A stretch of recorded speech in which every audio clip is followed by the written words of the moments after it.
It started as a whisper behind the drywall, soft, barely there, like breath. Elliot thought it was the pipes, or maybe rats. He lived alone, no family, no friends who visited, just him and the whisper. At first, it only came at night, around 2:33 a.m. every night, same time. He didn't believe in ghosts, didn't believe in much really. But when you hear your name coming from inside the wall, you start to question things. It didn't say much, just Elliot.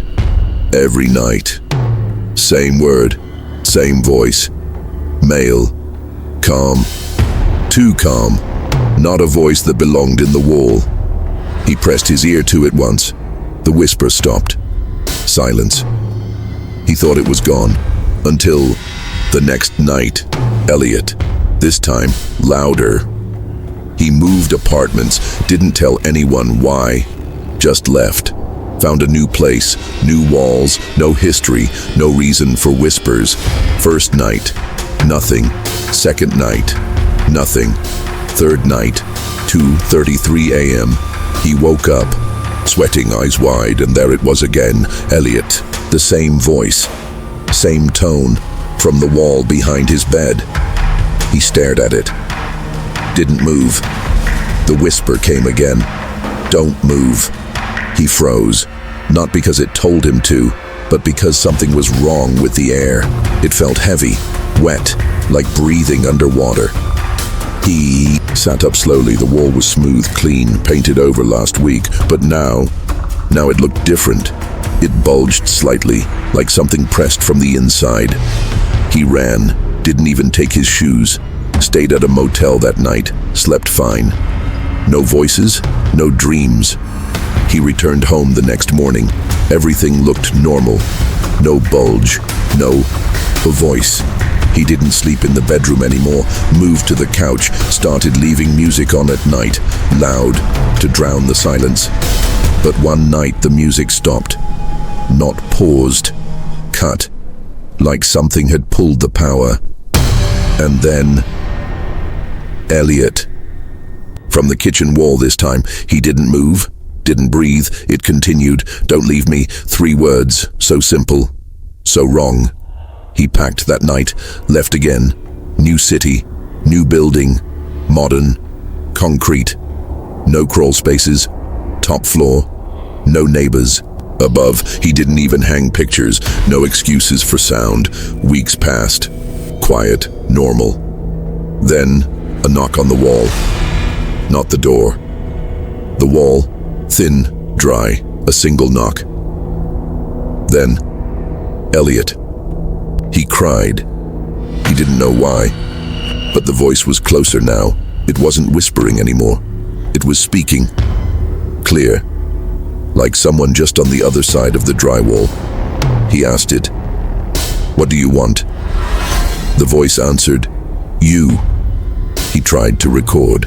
Don't set up cameras, mics, nothing. They caught nothing.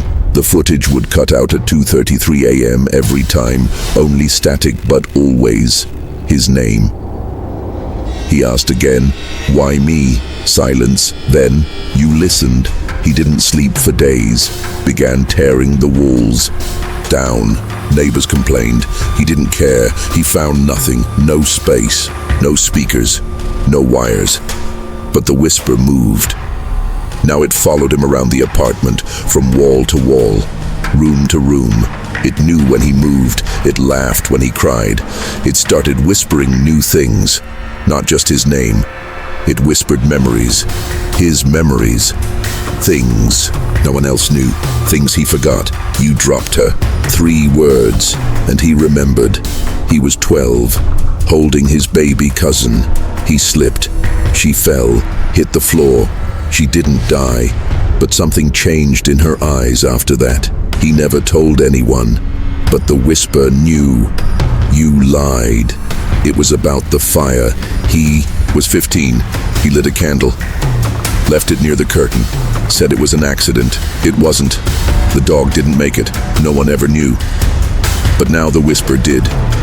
It recited his sins like poems. Each night, a new one. Don't go. It would say, "I'm not finished." He started answering back, arguing with the wall, screaming. Neighbors called the cops. They found nothing. No voices, just a man screaming at his walls. He was evicted. Again. Nobody wanted to rent to him after that. He moved into his car, slept in parking lots. At 2:33 a.m. it came again, from the dashboard, from the vents. "Elliot." He screamed, punched the radio. It cracked. The whisper didn't stop. "You belong to me." He drove, long distances, tried the desert. No walls there, just open space. But the voice was inside his head now. It no longer needed walls. It only needed him. He began writing down the words, everything it said, pages and pages, notebooks full. He didn't remember doing it, but when he woke up, his hands were stained with ink. The words repeated over and over. "Peel the wall, step through, don't resist." He tried therapy. They told him it was trauma, psychosis, hallucinations. They gave him pills. He flushed them. The whisper laughed. "You let me in?" He asked again for the last time. "What are you?" The voice replied, "You." He broke, not suddenly.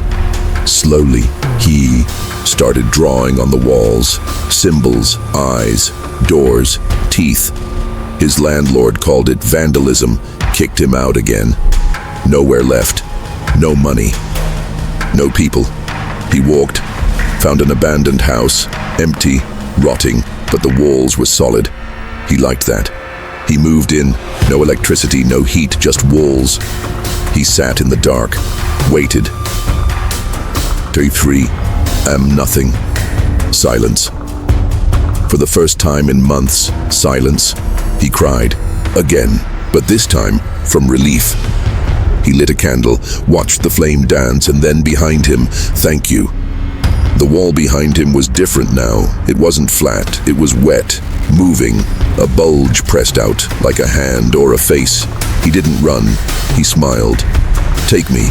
The wall split, not like wood, like skin inside. Darkness, not black, deeper. He stepped forward. The candle went out. He didn't scream, he whispered, "I'm home." They found the house weeks later. Graffiti everywhere, symbols, words in languages no one recognized. No furniture, just walls, and in one room, behind torn wallpaper, a shape outlined in dry blood, like someone was pressed into the wall and left. The police never solved it. No missing persons matched, but the neighbors knew. They remembered the man who talked to the walls, the man who whispered back. Now they say the house is cursed. Every night at 2:33 a.m. If you press your ear to the right wall, you'll hear it, a whisper, soft, male. Just one word, Elliot. And then silence. Because he's listening from the other side. And now he whispers too.